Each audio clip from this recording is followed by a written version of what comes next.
en live sur psychologue.net. Je suis Charlotte Ferrari, la community manager de psychologue.net. Et aujourd'hui, en cette journée mondiale de prévention du suicide, on vous propose un live un peu différent. Alors, aujourd'hui, on va traiter de quoi? Je vous ai mentionné ici le titre, comme toujours. Briser le silence, comprendre et combattre le mal-être. Voilà. On a beaucoup de questions à aborder aujourd'hui avec Jonathan Desjours, thérapeute, qui sera là donc pour nous parler de ce sujet. Je vous l'épingle tout de suite. Jonathan, je t'ai vu. Je vais me connecter directement à toi. Alors... N'hésite pas à me mettre directement un message, Jonathan. J'arrive pas à cliquer sur ton... Je le vois pourtant, mais je n'arrive pas à cliquer dessus. Et généralement, c'est beaucoup plus rapide et pratique. Mets-moi juste bonjour et j'aurai juste à cliquer sur ton nom après. Hop, alors...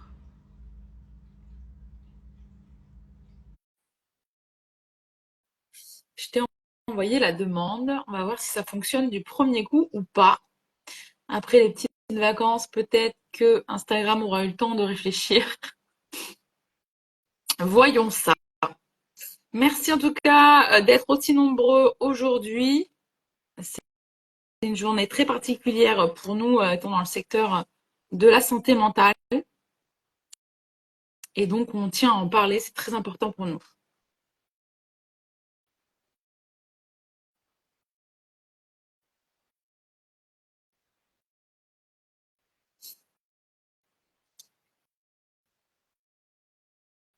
J'ai renvoyé une demande, Jonathan. Est-ce que ça va fonctionner cette fois? N'hésite pas à accepter, annuler, réaccepter. Malheureusement, le bug nous poursuit.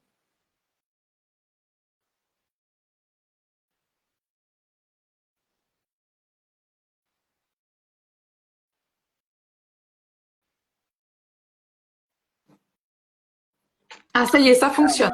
Super, ça s'est connecté. Bonjour et bienvenue Jonathan. Merci d'être en cette journée un peu spéciale pour nous, en cette journée mondiale de prévention du suicide. Tu le sais, on a choisi ce thème pas au hasard du tout. On l'a fignolé ensemble, on l'a travaillé.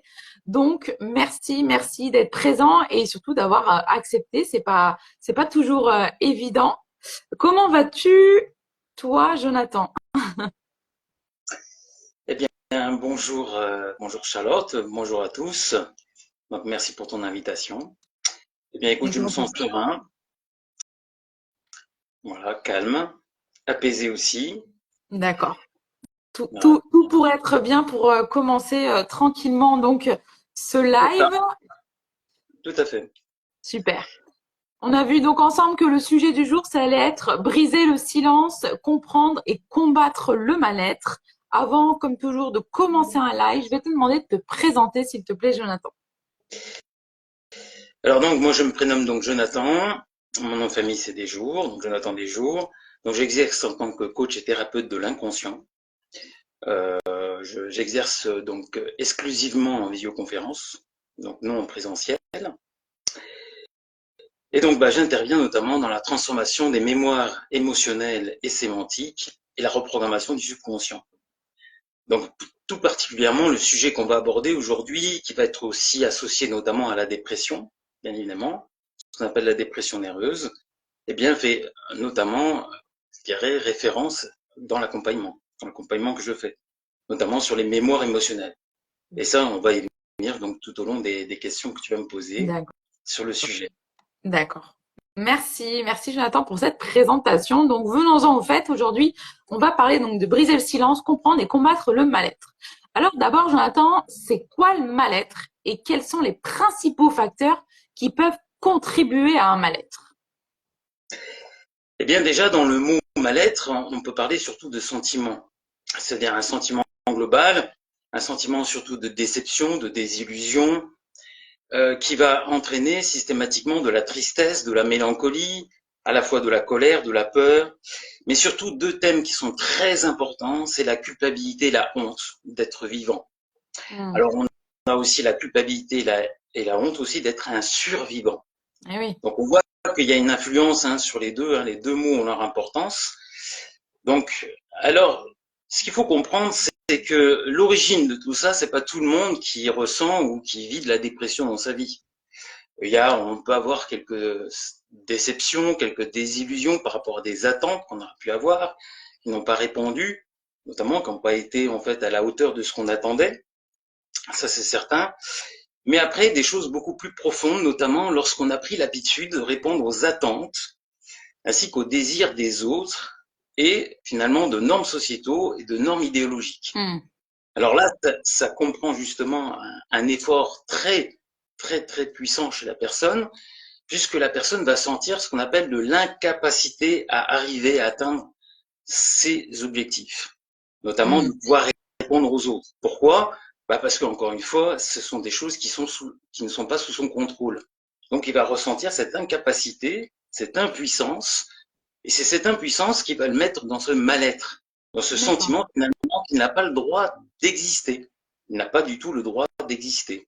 C'est ce sentiment en fait finalement qui va l'entraîner vers une forme de dépression. Alors ça peut être aussi formulé de manière inconsciente en disant par exemple je refuse quelque chose, je rejette quelque chose et je vis de l'injustice. Derrière ça, en effet, on va retrouver donc tous ces aspects émotionnels qu'on a parlé juste à l'instant qui sont bien évidemment la désillusion, la déception, l'incapacité à réaliser quelque chose. On va retrouver aussi la colère, la tristesse et bien évidemment encore ces deux thèmes qui sont la culpabilité et la honte. D'accord. Donc derrière, on va avoir ce qu'on appelle la notion de sacrifice.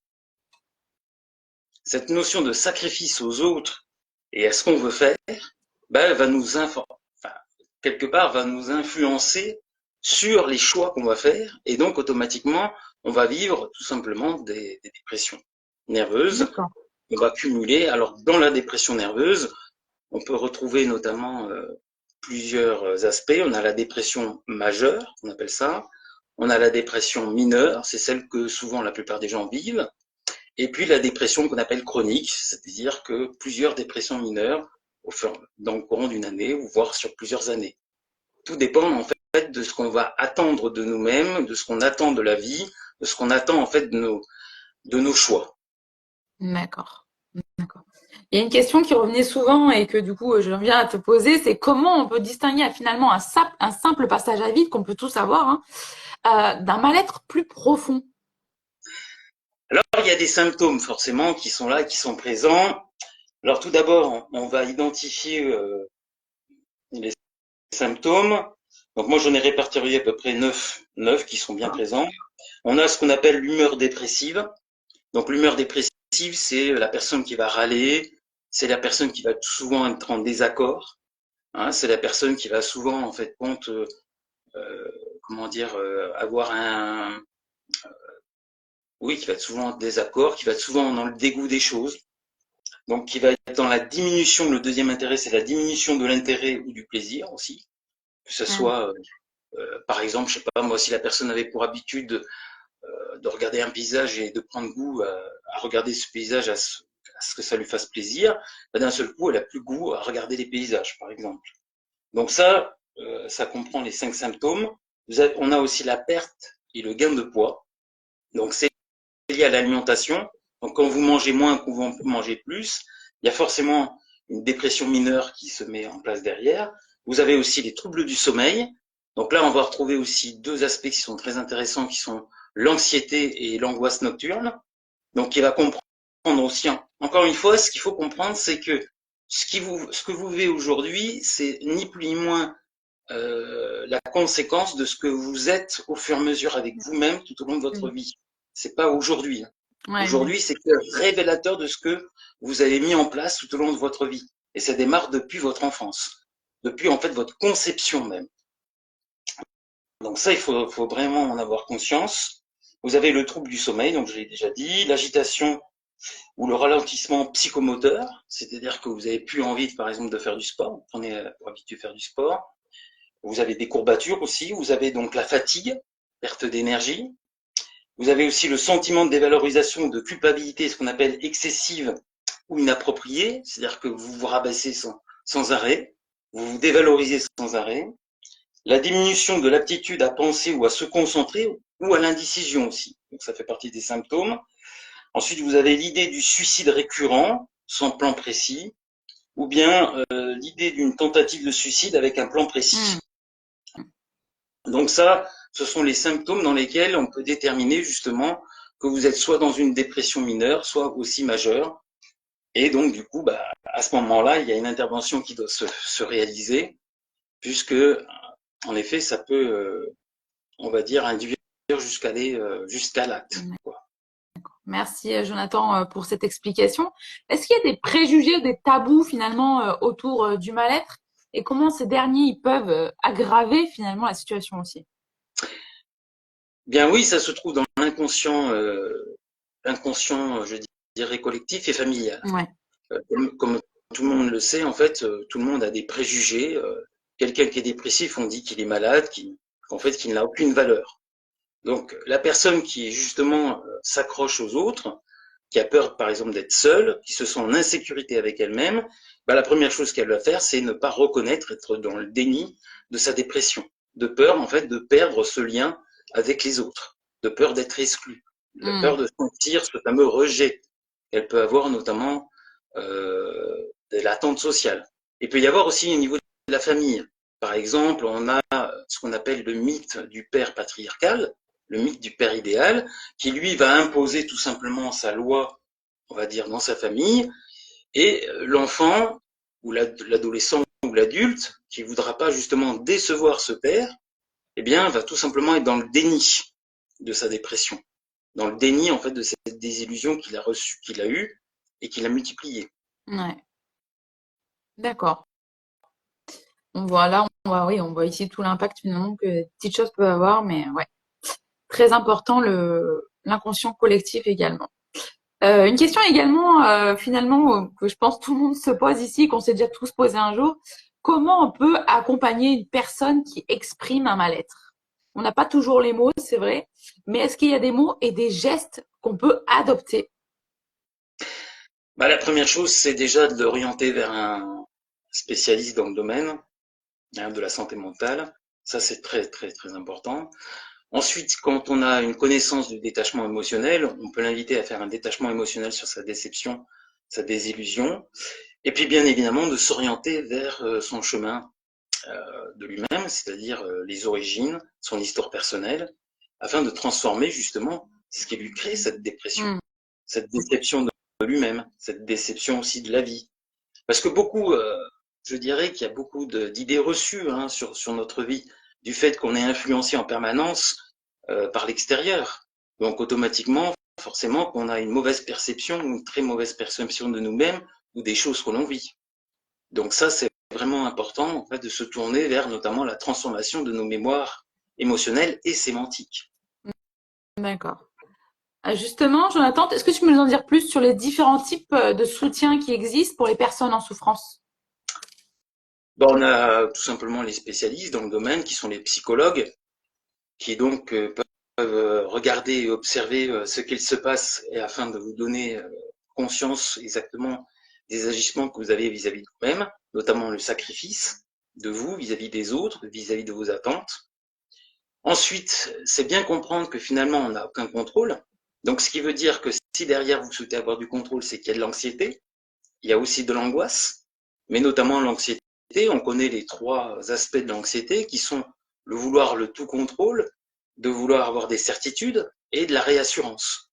Donc, c'est que derrière cette anxiété, il y a un comportement qui a été généré depuis peut-être de votre temps d'enfance ou bien de votre conception de votre naissance qui induit justement ces trois aspects-là et qui vont automatiquement vous influencer et vous amener à vivre justement de la dépression. D'accord. Donc il n'y a pas de hasard, c'est pas dû aux autres, ça c'est clair et net. C'est pas dû aux situations non plus. C'est surtout dû en fait aux choix que vous faites tout au long de votre vie. D'accord. Alors, il y avait une question qui te semblait importante pour toi, Jonathan, c'était de savoir d'où vient le fait que des personnes elles ressentent le mal-être, tandis que d'autres ne la ressentent pas. Alors, c'est quoi l'explication ici? Je dirais qu'il y a un mot qui est très intéressant, c'est la légitimité. Pourquoi? Parce que lorsqu'on se sent légitime dans ce que l'on fait, on ne peut pas ressentir, par exemple, de la dépression. Pourquoi? Parce que même si on est dans une désillusion ou une déception d'une attente quelconque, comme on se sent légitime, eh bien, tout simplement, on se dit qu'on peut progresser, on peut avancer différemment. Donc, on se donne le choix d'avancer différemment. Lorsque on se donne plus de choix, on se sent tout simplement en incapacité de, c'est que quelque part, on ne se sent pas légitime dans ce qu'on fait, ou dans ce que l'on est, ou dans ce qu'on a souhaité. Alors ça peut être, par exemple, beaucoup de choses. Hein. Ça peut être des attentes, notamment liées à être dans une relation. Aujourd'hui, par exemple, il y a beaucoup de dépressions nerveuses qui sont liées au fait qu'il y a des personnes qui sont dans des déceptions importantes sur le plan amoureux, par exemple. Donc là, c'est que derrière, il y a aussi des attentes, des illusions aussi, qui ne sont pas en accord avec la personne. Et la personne ne se rend pas compte qu'elle est dans une illusion. D'accord, intéressant. Donc, il y a une forme de déni aussi par rapport aux expériences présentes, passées, et des expériences aussi qu'on atteint. Donc la projection aussi génère beaucoup de déceptions, beaucoup de désillusions. D'accord. Alors justement, je vais rebondir, Jonathan, en quoi notre passé, il influence ce qu'on est à l'âge adulte? Alors, il y a plusieurs cas de figure. Moi, je vais parler de quelques-uns parce que sinon, ça serait beaucoup trop long. Mais la première notion, c'est la notion de conception. Lorsque vous avez le sentiment d'être né par accident, eh bien, automatiquement, vous avez ce qu'on appelle deux émotions principales qui va animer ce que vous êtes. Ces deux émotions, c'est la culpabilité et la honte d'être né. Donc, automatiquement, vous n'allez pas répondre à vos propres attentes. La première chose que vous allez faire, c'est répondre à tout prix aux attentes de vos parents. Et comme vous allez créer des automatismes dans ce sens, après, ça sera de répondre aux attentes et aux désirs des autres. Donc, à ce moment-là, à quel moment vous vous sentez vivant pour vous? Aucunement. Vous vous sentez comme un objet. Donc, à partir du moment où vous vous sentez comme un objet, il est clair que vous êtes souvent dans des déceptions, des désillusions. Puisqu'encore une fois, on ne peut pas contrôler ce que les autres, la manière dont les autres vont agir, ou dont ils vont réagir, dans la manière dont ils vont penser. Donc, automatiquement, ça va nous entraîner énormément de déceptions, de désillusions, de tristesse, de mélancolie. Et à ce moment-là, forcément, ça va nous induire à aller vers de la dépression. De la dépression qui peut aller justement aller vers le suicide. Une personne qui perd son emploi, par exemple, sur lequel elle a tout misé pour être reconnue, être acceptée dans sa famille, comme par exemple une personne qui choisit d'être ingénieur, donc elle s'est sacrifiée tout au long de sa vie, elle s'est imposée des choix, à ce moment-là, forcément, qu'elle va vivre énormément de dépression et forcément aller vers le suicide. C'est le sentiment aussi d'être emprisonné. Alors ce sentiment d'être emprisonné aussi part notamment de la naissance. Vous savez, quand vous passez l'enfant passe dans le canal utérin, où là, à ce moment-là, vous allez vous sentir étouffé. C'est la naissance même de ce sentiment. Vous voyez. Donc celui-ci, vous allez le garder. Si vous n'êtes pas détaché de ce sentiment, vous allez le garder et le conserver. Et donc forcément, vous allez le vivre. Donc le sentiment d'être emprisonné, étouffé, vient se rajouter au sentiment d'incapacité à naître. Et ça, on le voit notamment quand vous êtes né par déclenchement. Tout ce qui est naissance par déclenchement, vous allez avoir ce sentiment d'impuissance à naître. Donc on va retrouver par exemple la césarienne, on va retrouver le forceps, on va retrouver par exemple les ventouses, le système de ventouses. On va retrouver aussi parfois les déclenchements qui sont faits par la médecine, c'est-à-dire que il arrive à terme, il faut vraiment le déclencher maintenant. Vous voyez, donc c'est ce sentiment d'impuissance à naître par soi-même. Mais automatiquement, ça influence aussi toute notre vie. Hein. Tous les choix qu'on va faire, ça va être influencé par ce sentiment. C'est-à-dire qu'au lieu de se donner vraiment, je dirais, le choix, ben non, on va s'imposer des choix. Merci pour cette explication, Jonathan.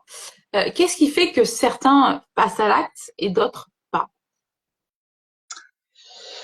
Eh bien, ça va être en fonction des sentiments forcément qu'ils vont avoir, de leur entourage aussi, et puis de la manière dont ils vont être dans le déni ou pas. Plus on est dans le déni, forcément, plus on va renforcer ce système de dépression. Donc forcément qu'on va renforcer ce sentiment, et à un moment donné, on va se sentir pris au piège, et cette façon d'être pris au piège va nous demander de passer à l'acte. D'accord. De quoi? L'environnement, il fait beaucoup, hein. Si vous voulez, dans chaque pays, on a une autre façon différente de rentrer dans cet acte de dépression, Mm. parce que les enjeux sont pas les mêmes. Donc l'inconscient collectif, encore une fois, il joue beaucoup. L'inconscient familial aussi, hein. Donc il n'y a pas que notre passage, notre histoire personnelle, il y a aussi notre histoire familiale aussi qui joue beaucoup. C'est-à-dire que lorsque vous avez ce qu'on appelle un avatar à la naissance, c'est-à-dire que vous venez réparer ou remplacer une personne d'un membre de votre famille, il se peut que ce membre de cette famille soit parti suite à un Mm. suicide. J'ai accompagné par exemple une personne dont elle avait par exemple 2, 3 membres de sa famille qui s'étaient suicidés. Donc auquel cas vous allez vous identifier à ces personnes. Donc c'est ce qu'on appelle aussi l'identification. Ça peut être aussi l'identification liée à des chanteurs, des chanteuses, des acteurs aussi. Je m'identifie à cette personne décide de mettre un terme à sa vie, et à ce moment-là, ben moi j'ai plus je dirais, de considération à vivre. Je n'ai plus la possibilité, ou je me sens plus dans l'impossibilité de vivre sans cette personne. Donc D'accord. je l'accompagne dans son acte. Alors justement, Jonathan, tu nous parles beaucoup d'inconscient et de quoi les personnes, elles n'ont pas conscience. Il y a Judith qui nous parle justement de, alors, mémoire du corps. Alors la mémoire du corps, la mémoire émotionnelle, c'est à peu près pareil. C'est-à-dire que, encore une fois, bien souvent il y a des confusions puisqu'on emploie beaucoup de mots pour dire la même chose. Mais la mémoire émotionnelle, ben, c'est celle dont on parle en fait. C'est la mémoire qu'on va avoir, notamment à la conception, où il y aurait un petit pépin où la mère a ressenti par exemple de l'angoisse de la mort liée à la conception. Eh bien, on va ressentir, nous en tant qu'enfants, même si on n'a pas le cerveau, on va dire, formé, on va ressentir au fond de nous-mêmes justement cette angoisse. Mm. C'est-à-dire que il faut savoir que le ventre de la mère est une matrice pour l'enfant. Pour ça qu'on appelle aussi qu'on appelle ça. On appelle cet espace-là des matrices dépressives. C'est-à-dire forcément, en fonction de ce que va ressentir la mère pendant la conception, l'enfant va se l'approprier. Parce que lui, il fait pas de différence entre ce qui se passe extérieurement et intérieurement. Il ne peut pas savoir si c'est à lui ou pas. Lui, il prend les choses telles Ouais. qu'elles arrivent. Donc, en effet, c'est un sentiment, encore une fois, plutôt cellulaire, puisque c'est de l'ordre de la conception. Donc, on va avoir, on peut l'avoir notamment lorsqu'on a le fameux syndrome, je ne sais pas si vous connaissez, du jumeau perdu. Ah oui, j'ai mon manque quand je m'ai perdu, ouais, ok. Hein. Donc là, les personnes qui ont son syndrome, ça concerne une personne quand même sur 8 en France, une naissance sur 8 en fait. Donc à la naissance, on peut avoir un jumelage, à la conception, pardon, on peut avoir un jumelage, et dans ce jumelage, eh bien, il y en a un des deux qui va mourir pour laisser la place à l'autre, pour laisser la vie à l'autre. Ouais, Mais par contre, la cellule aura conscience, en effet, elle aura pris conscience comme quoi il y avait un être à côté. Donc c'est le fait de sentir que finalement on est en vie, mais parce l'autre nous a laissé la place. Donc ah, c'est ce sentiment de mort finalement qui va nous amener justement à ressentir aussi cette dépression profonde depuis la naissance. d'accord. Il n'y a pas ce sentiment de vide, justement. Alors, du coup, si finalement on était deux, mais on est né seul, non? Il n'y a pas ce sentiment de vide, j'imagine. Moi, ayant une jumelle, je me dis justement, j'ai le contraire. Je me suis toujours sentie suffisante dans tout, même quand je suis seule. Mais ouais, non, je pense que j'imagine que les personnes qui du coup ont perdu leurs jumeaux, que ça doit être, même si c'était interne finalement, comme tu l'as dit, ces cellules, même qu'importe si c'est une semaine, 2 semaines, 6 semaines, j'imagine peut-être pas même jusqu'à la fin, finalement, jusqu'à la fin, on peut perdre l'autre. J'imagine qu'il y a quand même ce sentiment de vide que des fois on n'arrive peut-être pas trop à exprimer, non? Alors oui, alors comment on peut le percevoir, notamment lorsqu'on se dit il y a un seul être qui me manque. Hein, on Mm. arrive à l'adolescence, on dit bah, il y a quelqu'un qui nous manque, il y a un seul être qui me manque. Ah oui, en effet, là, c'est qu'il y a eu un jumeau. Il y a un jumeau. Alors, comment on peut le voir, notamment si la mère elle a saigné, par exemple, dans les premiers mois de la conception. Automatiquement, c'est qu'il y a eu perte d'une cellule. Et donc, il y a eu un Mm. jumeau. Donc ça, en questionnant, par exemple, nos parents, notre mère, eh bien, on peut savoir ce qui s'est passé à ce moment-là. Donc, en effet, il y a plusieurs syndromes. Il y a qui va permettre justement de le percevoir, mais il y a aussi ce qu'on appelle le comportement. C'est-à-dire que dans le comportement, on va avoir un comportement de punition. C'est se sentir coupable en fait de la mort de son double. Donc, dans la fameuse punition, qu'est-ce qu'on va voir? On va avoir des comportements à risque chez la personne. Donc, c'est des personnes qui ne vont pas tenir compte de sa vie, tout simplement. Elle va se tuer au travail. Donc, on va voir notamment aussi des burn-out. Une quête du mérite absolu. Un dépassement de la personne par elle-même. Donc, se dépasser tout le temps. Se débrouiller seule. Se maltraiter en ne prenant pas soin d'elle, par exemple. En n'étant pas en bonne santé. C'est aussi un enfant qui se mue, donc c'est quelqu'un qui ne souhaite pas prendre sa place, par exemple, dans un groupe ou même dans le travail. C'est une personne qui va avoir des choix qui vont entraîner de la violence, voire de la soumission. C'est une personne qui ne veut pas exister en soi. Elle va avoir une suradaptation et puis elle va avoir ce qu'on appelle des angoisses abandonniques.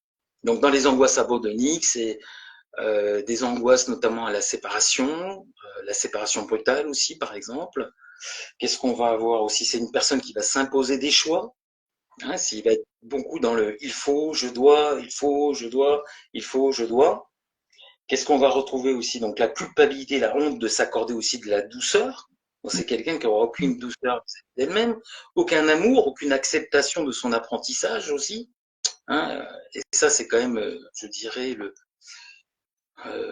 que c'est la première chose, la priorité qu'on doit se faire vis-à-vis de nous-mêmes, c'est d'être dans l'amour de son apprentissage. C'est logique, puisqu'on ne connaît pas l'avenir, on ne connaît pas l'imprévu, on ne connaît pas l'inconnu. Donc c'est la première des choses. Si on a une peur, c'est tout à fait logique. Donc la première des choses. Et puis c'est surtout aussi un sentiment de ne pas pouvoir faire un deuil finalement de ce double. Ouais. Et donc, on va voir, tout simplement, on va vivre en fait ce qu'on appelle un deuil de son existence. Donc, on sera toujours systématiquement dans le deuil de cette existence. Finalement, pourquoi j'existe? Qu'est-ce qui fait que j'existe? Et ainsi de suite. Donc, c'est vraiment ce sentiment-là, lié à la mort de ce double. Mais il n'y a pas que celui-là. Il y a aussi les avortements faits un an auparavant, où là, on est là pour remplacer, par exemple, une fausse couche ou un mort-né. Ça aussi, automatiquement, on va on va générer ce sentiment de culpabilité, cette émotion de culpabilité au quotidien, dans notre quotidien. On va se sentir coupable. Donc, toutes les actions qu'on va faire, on va les faire d'une manière comme si on se sentait coupable par rapport à ce qu'on faisait. D'accord. Donc, c'est vraiment intéressant de s'intéresser à soi dans sa profondeur, surtout sur l'aspect émotionnel. Éviter de se juger, éviter de se critiquer, éviter de se comparer surtout. Ça, ce sont vraiment des points vraiment très importants par rapport à la déception, la désillusion et donc la dépression. Merci Jonathan. Je sais que je t'avais dit qu'on n'aurait pas le temps d'aborder les questions, mais je pense que quand même on peut en faire une ou deux si ça te va. Ah oui. D'accord. Alors, on a Mickaël qui nous dit, est-ce que le sentiment de n'avoir rien à perdre peut être dangereux? Oui, parce que rien à perdre, si, sa vie. Donc ça, c'est un comportement à risque, par exemple. Donc là, qu'est-ce que ça veut dire derrière? C'est qu'on ne se considère pas du tout. C'est qu'on considère ce que l'on fait plus important que ce que l'on est. Donc ça, c'est un des troubles de la société d'aujourd'hui, hein, il faut le savoir. C'est-à-dire ce que l'on fait est plus important que ce que l'on est, et on ne prend pas conscience de ce que l'on fait. Donc bien souvent, on se détruit, on s'auto-détruit, on se punit dans ce que l'on fait. Et ça de manière inconsciente. Du moment que finalement, je sois reconnu par les autres. Donc finalement, c'est préférable pour soi dans ces cas-là d'être reconnu par les autres plutôt que de se reconnaître soi-même. C'est fou, quoi. Et de connaître ses capacités et ses compétences. Parce que la grande guérison, c'est surtout ça, hein. C'est le détachement, la transformation des mémoires émotionnelles de son vivant, bien évidemment, de notre passé, pour éviter de recommencer les mêmes schémas. Mais aussi, c'est de savoir se détacher dans le quotidien, parce qu'on vit des émotions tout le temps. Ça s'arrête jamais. La vie, c'est nos émotions. C'est elle qui nous fait ressentir comme quoi nous sommes vivants. Mais elles n'ont pas toujours raison. Elles n'ont pas toujours raison. Hein. Les émotions n'ont pas tout le temps raison. C'est-à-dire que c'est pas parce que je ressens de la peur sur quelque chose que forcément c'est réel. Oui. Donc entre l'imaginaire et le réel, et c'est pour ça que j'en viens notamment aux mémoires sémantiques qui ont un lien avec notre imagination. Donc tant qu'on n'a pas transformé nos mémoires sémantiques de notre passé, donc de certains souvenirs, eh ben automatiquement celles-ci viennent nous auto-saboter dans notre réel. D'accord. Alors, il y a Lucie, justement, qui a aussi rebondi et qui nous dit comment on peut aider une personne qui a le profil d'une personne qui se déprécie et cherche le mérite. Eh bien tout d'abord, ça ne sert à rien d'aller contrecarrer ses émotions. On a beau lui dire, bah écoute, non, t'as de la valeur et ainsi de suite, il n'entendra pas. Il est totalement ce qu'on appelle dans le déni de lui-même. Donc la première des choses, c'est le détachement émotionnel. Ça, c'est certain. De soi-même déjà, pour éviter d'être impacté par rapport à son influence. Et puis ensuite, eh ben, on ne peut rien faire, parce que, encore une fois, on ne peut pas contrôler les actes de l'autre. Donc si la Hmm. personne ne souhaite absolument rien faire pour elle, eh bien non, on ne peut rien faire pour elle non plus. Donc il faut savoir aussi accepter comme quoi on ne peut pas justement contrôler les autres. On peut seulement finalement leur recommander d'aller voir un psy ou... Voilà, tout simplement, oui. On ne peut pas réagir à la place des autres. Encore une fois, il y a un paramètre qui est très important de comprendre. Dès qu'il y a une fusion émotionnelle, il y a confusion. Qu'est-ce qu'on Pourquoi? entend par fusion émotionnelle? Fusion émotionnelle, c'est s'approprier les émotions de l'autre.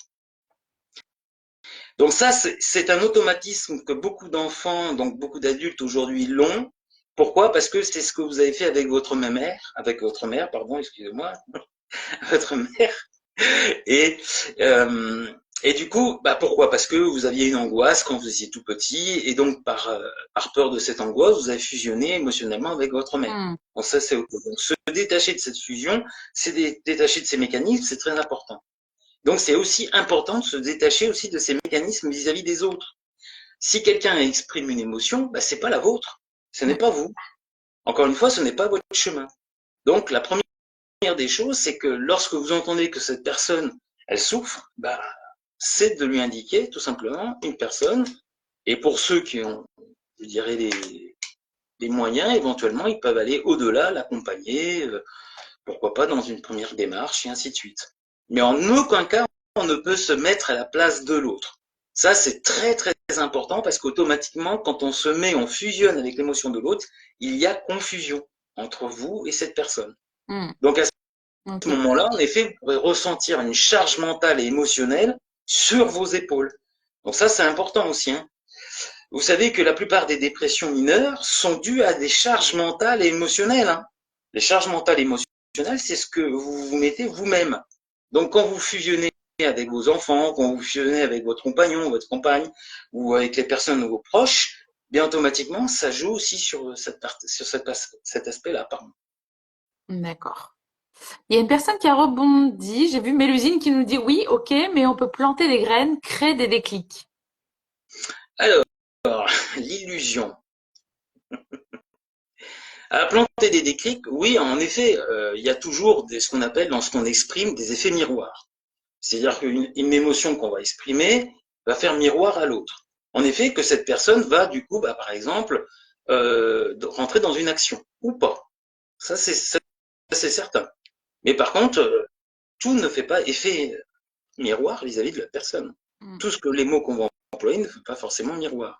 Donc c'est très important de ne pas fusionner, encore une fois, avec l'émotion de l'autre. D'accord. On fait toujours de son mieux. Ouais. C'est ça. Merci, merci Jonathan pour ce joli live sur briser le silence, comprendre et comment combattre le mal-être en cette journée mondiale de prévention du suicide. Merci d'avoir été là. Je ne sais pas si tu avais un dernier message à faire passer. Oui, j'avais préparé donc un petit quelque chose. Je ne sais pas si je vais le retrouver. Alors, moi, je vous invite d'aller vers la transformation de vos mémoires émotionnelles et sémantiques dans la reprogrammation de votre subconscient, afin d'accepter, d'être et d'aller dans l'amour de l'apprentissage de votre vie. Ça, je pense que c'est vraiment le plus important pour vous si vous souhaitez le meilleur. Et ensuite, de prendre conscience à chaque instant, en fait, de votre réalisation, de vos choix, de comment vous les prenez, émotionnellement, pas forcément sous la critique, ou bien sur le jugement ou la comparaison. Et de le pratiquer ça au quotidien. Voilà, je dirais, c'est vraiment le message que je vous souhaite à tous. D'accord. Merci beaucoup, Jonathan. Merci Je te souhaite à vous. une très belle journée à toi et merci encore d'avoir été présent pour ce live très particulier. Merci à toi, Merci. Charlotte. Je te Merci pour laisse l'invitation. avec grand plaisir. Je te laisse quitter avec la petite croix au-dessus de toi comme d'habitude. D'accord, bah, je vous souhaite tous à tous le meilleur. Merci. Merci, Jonathan. Très belle journée à toi. Belle journée. Hop, je coupe. Non, c'est où? Tu as une petite croix normalement juste au-dessus de toi, en haut, Ah voilà. blanche. Merci. Merci donc à Jonathan pour ce joli live sur briser le silence, comprendre et combattre le mal-être. C'était pas un exercice simple à faire sur ce sujet quand même assez délicat. Donc voilà, on avait eu beaucoup de questions et aujourd'hui on avait très peu de questions utilisateurs. Mais ne vous inquiétez pas, vous aurez tout le temps de vous rattraper. Il y a des semaines où il va y avoir 2 lives, donc vous aurez le temps de poser des questions et sur des sujets beaucoup plus, comment on peut dire, léger, voilà, sur des sujets plus légers. Mais c'était important pour nous de parler aujourd'hui en cette journée mondiale de prévention du suicide. Il faut toujours aussi bien choisir ses mots, c'est ce qui est délicat, mais c'est très important de le rappeler. Merci à tous d'avoir été présents, de nous avoir suivis, de nous avoir écoutés, d'avoir posé des questions, d'avoir échangé. Oui, il y aura un replay, l'une, il sera disponible juste après que je parte.